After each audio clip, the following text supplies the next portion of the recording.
point I sort of like I read Wazifa quite late at night, so I heard knocking and all of that stuff. वो थोड़ा बहुत And होता then है। it also happened in the morning that after I finished the Wazifa in the morning, I fell sick.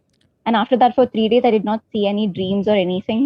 All I was hmm, reading, it was हो just like a जाता है। blank if you slate. Feeling सिक तो हो Yeah. सकता है खाने पीने में कोई कोई ऐसी चीज़ खा ली हो जो मलाइका को पसंद नहीं है, लाइक अचार। Uh-huh. हम्म, Oh, okay, ये okay. है अचार। अचार खाओगे क्योंकि लहसुन भी होता है उसके अंदर, कैरी भी होती है, आम भी होता है। आम का अचार Yeah. होता है लेकिन होता है कैरी क्या है वो जो है वो वजीफे Hmm. को काटता है, Oh, जबान okay. को So I मकरू what? करता है। वो मकरू का मतलब ये नहीं कि वो वाला मकरू, बट जबान को पाक नहीं रखता, तो फिर वो वजीफे के अंदर Oh, वो चलता नहीं है। और फिर जब वजीफा करने बैठो अचार खा के तो डकारों के साथ बदबू आती है, which the Malaika don't hmm. Like.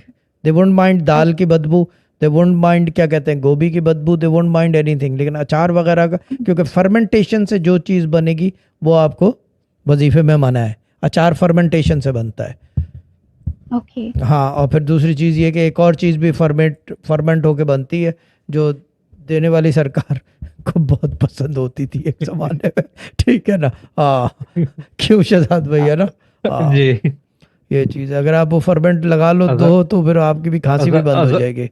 Azhar हाँ। भाई पहले हंसे।